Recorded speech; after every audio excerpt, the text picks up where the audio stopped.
नमस्ते, good morning. सभी कैसे हो? अच्छे? ओके। तो देखिए, आज हम अपन जो टॉपिक पढ़ रहे थे संपादकीय, उसे आगे लेंगे। मैंने जैसा आपको बताया था, वापस बता रहा हूं। जैसे कि समाचार, आलेख, पिक्चर, रिपोर्ट और प्रतिवेदन अलग अलग होते हैं, वैसे ही संपादकीय लेख अलग होता है। संपादकीय लेख का मतलब होता है अखबार की आत्मा, अखबार की आवाज। मतलब हर देखो, न्यूज आई, उसने दे दी, वो समाचार है। लेकिन जो व्यक्ति ने छाप दिया वो पिक्चर है। लेकिन अखबार की भी नैतिक जिम्मेदारी होती है, वो किसी मुद्दे पर अपनी राय दे। जब वो अपने विचार व्यक्त करता है, वो कहलाता है संपादकीय। तो देखिए,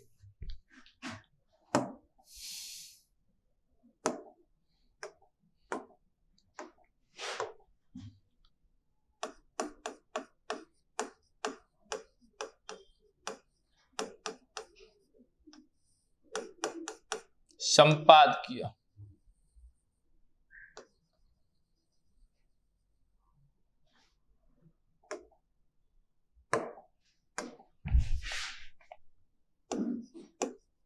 प्रश्न है, विदेशों में जमा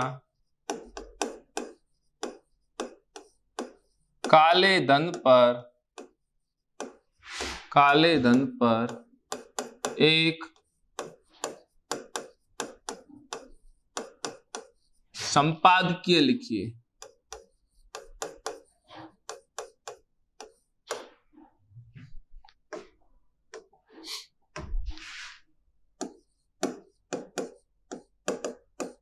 देखिए, विदेशों में जमा काले धन पर एक संपादकीय लिखिए। जो पैसा आज आपने देखा होगा, सबसे ज्यादा पैसा हमारा कहाँ है? विदेशों में।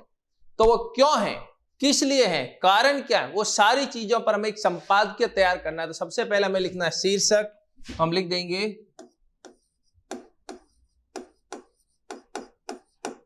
विदेशों में जमा काला धन।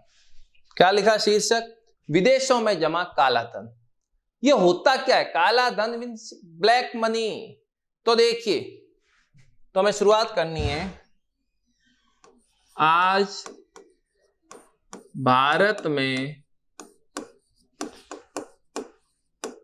काले धन की समस्या एक विकराल रूप धारण कर चुकी है। देखिए,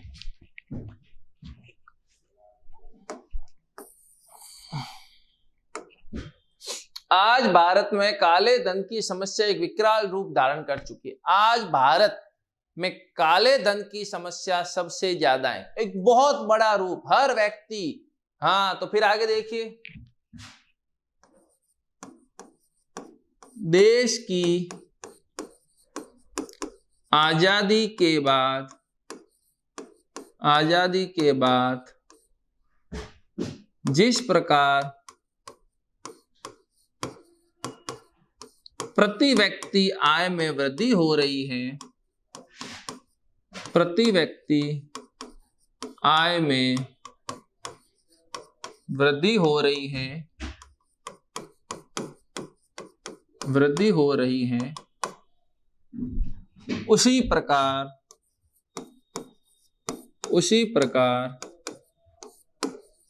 काले धन की भी वृद्धि हो रही है। देखिए, देश की आजादी के बाद जिस प्रकार प्रति व्यक्ति आय में वृद्धि हो रही है, हाँ, उसी प्रकार काले धन की भी वृद्धि हो रही है। उसी प्रकार आज देखिए, काले धन में भी क्या होती जा रही है? वृद्धि होती जा रही है। काला धन भी क्या होता जा रहा है? बढ़ता जा रहा है। इसका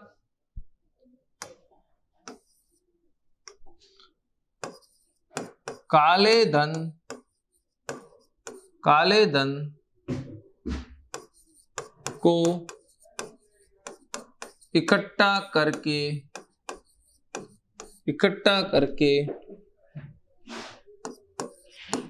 विदेशी खातों में जमा करवा दिया जाता है। देखिए, काले धन को इकट्ठा करके विदेशी खातों में जमा करवा दिया जाता है। ये देख लीजिए, ये समस्या। इसमें सबसे बड़े क्या किया जाता है? काले धन को इकट्ठा करेंगे और कहां? विदेशी खातों में जमा कर देंगे।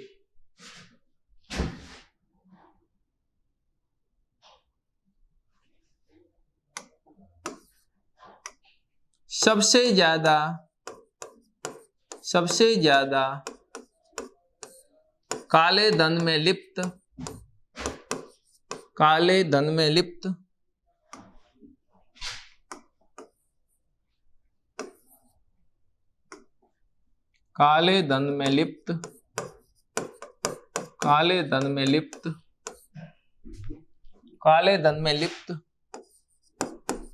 जो लोग हैं वो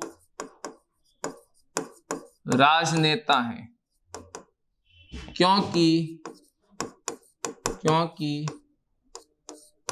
उनमें भय समाप्त हो चुका है।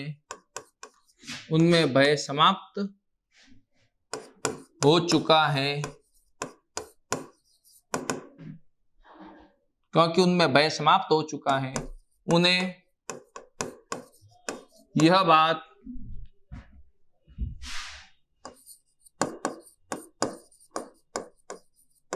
अच्छी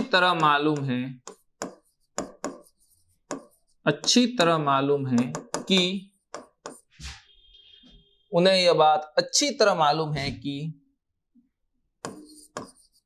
हमारे ऊपर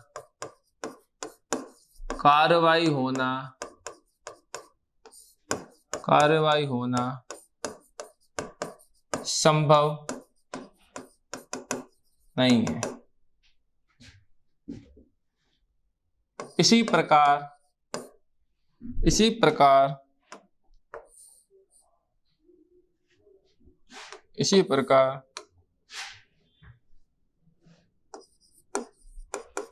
बड़े बड़े उद्योगपति भी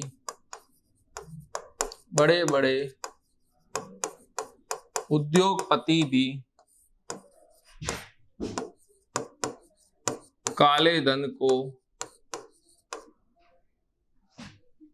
धन को इकट्ठा कर पैसा विदेशी बैंकों में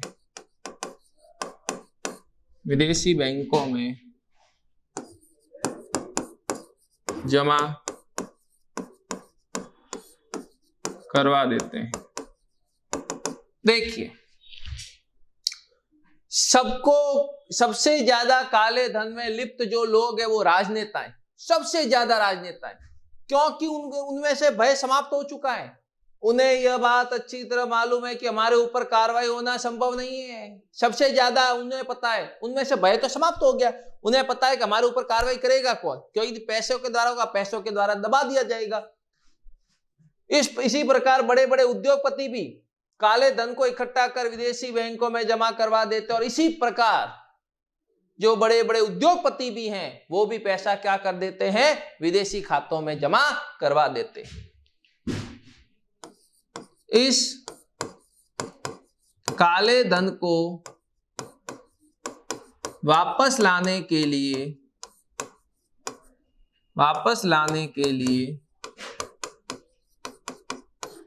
नोटबंदी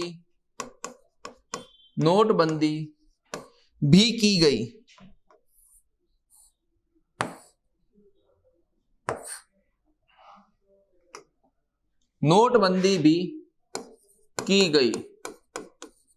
किंतु यह प्रयास भी ज्यादा सफल नहीं हो सका।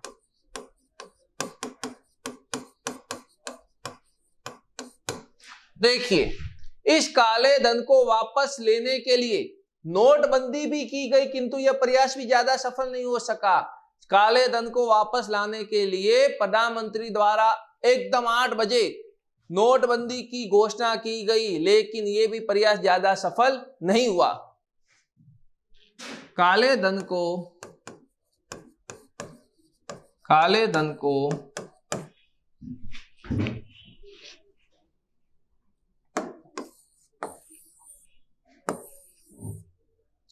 धन को वापस लाने के लिए सरकार को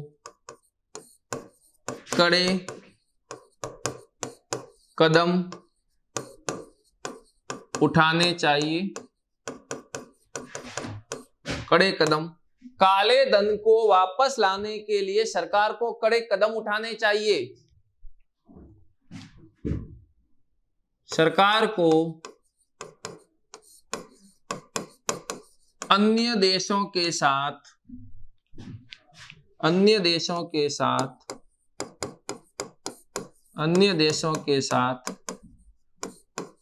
संधि करनी चाहिए कि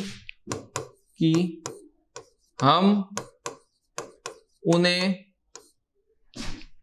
उन्हें खातों की जानकारी देंगे।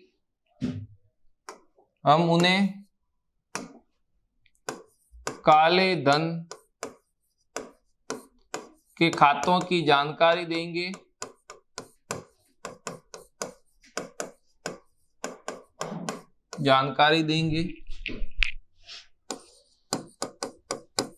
और वो देश भी हमें काले धन के खातों की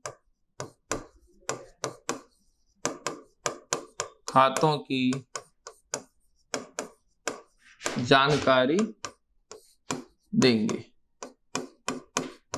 देखिए, सरकार को अन्य देशों के साथ संधि करनी चाहिए कि हम उन्हें काले धन के खातों की जानकारी देंगे और वो देश भी हमें काले धन के खातों की जानकारी देंगे। हमें अन्य देशों के साथ संधि करनी चाहिए कि जो हमारे व्यक्ति जिनका पैसा अन्य देशों में, वो हमें खातों की जानकारी देंगे और हम भी उनका कोई व्यक्ति जिनका पैसा हमारे देश में जमा है काले धन के रूप में, हम उन्हें देंगे।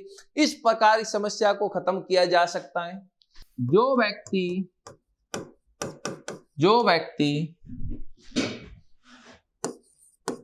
काले धन में लिप्त हो, उसकी सारी संपत्ति को जब्त कर देना चाहिए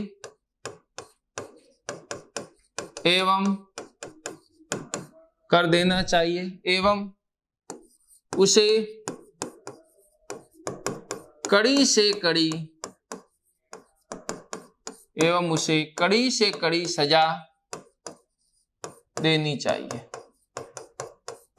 देखिए, जो व्यक्ति काले धन में लिप्त हो, उसकी सारी संपत्ति को जब्त कर देना चाहिए एवं उसे कड़ी से कड़ी सजा देनी चाहिए। यदि कोई व्यक्ति काले धन में लिप्त हो, उसे देखिए कड़ी से कड़ी सजा देनी चाहिए, उसकी सारी संपत्ति को जब्त कर लेना चाहिए। तभी जब लोगों में भय बैठेगा तब ये समस्या समाप्त होगी।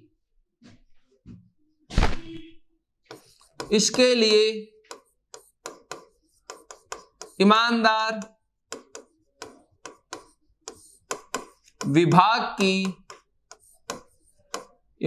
विभाग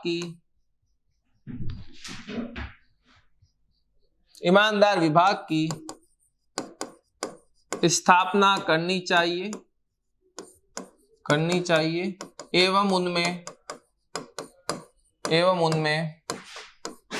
पूर्व जजों को नियुक्ति देनी चाहिए नियुक्ति देनी चाहिए जिससे कि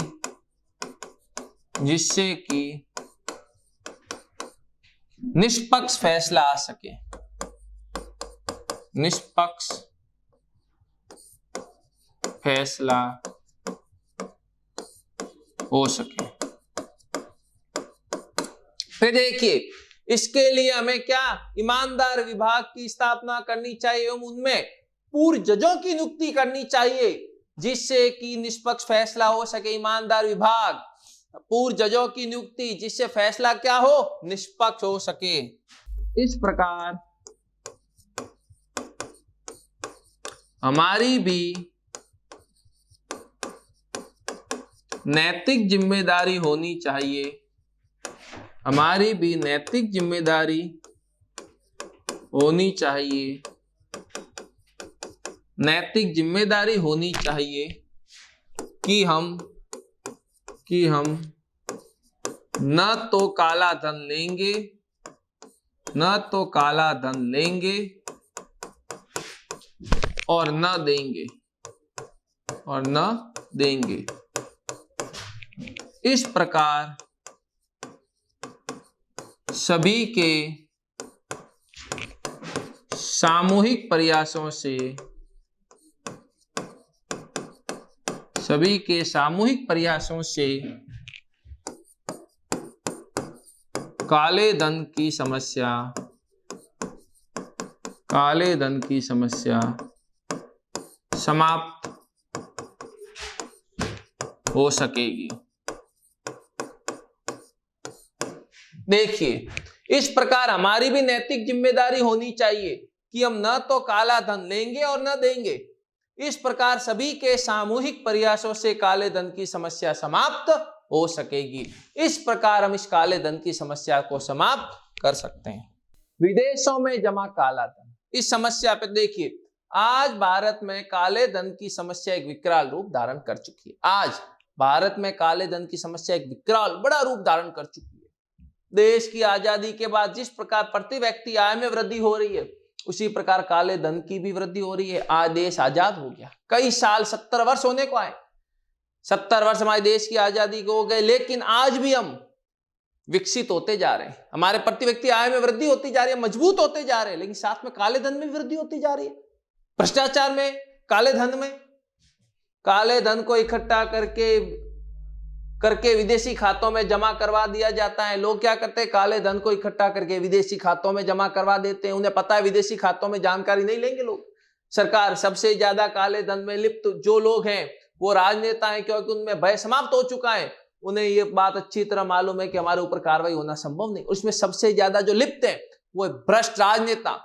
उनका पैसा, उन्हें पता है कार्रवाई करने वाला कौन है, संसद में हम बैठते हैं, हमें किस बात का डर, क्योंकि इतने लंबा केस चलेगा, इतनी लंबी, तो उनमें से भय समाप्ति हो गया, कोई समस्या उनमें है ही नहीं। इसी प्रकार बड़े बड़े उद्योगपति भी काले धन को इकट्ठा कर विदेशी बैंकों में जमा करवा देते। बड़े बड़े उद्योगपति है, वो भी, उनको पता है, मतलब कह सकते हैं सबसे ज्यादा मात्रा में उनके पास पैसा होता है, अरबों रुपए। वो क्या करते हैं, देश में रखेंगे तो टैक्स देना होगा, तो वो भी क्या करते हैं, उस टैक्स से बचने के लिए सारा पैसा विदेशों में जमा कर देते हैं। उन्हें पता है कि वहां पर जमा होने के बाद हमसे कोई जानकारी नहीं मांगेगा। इस काले धन को वापस लाने के लिए नोटबंदी भी की गई, किंतु यह प्रयास भी ज्यादा सफल नहीं हो सका। प्रधानमंत्री मोदी जी द्वारा नोटबंदी भी की गई, लेकिन वो भी काले धन को लाया गया, लेकिन इतना नहीं लाया गया जितनी उम्मीद थी। वो प्रयास भी सफल नहीं हो सका।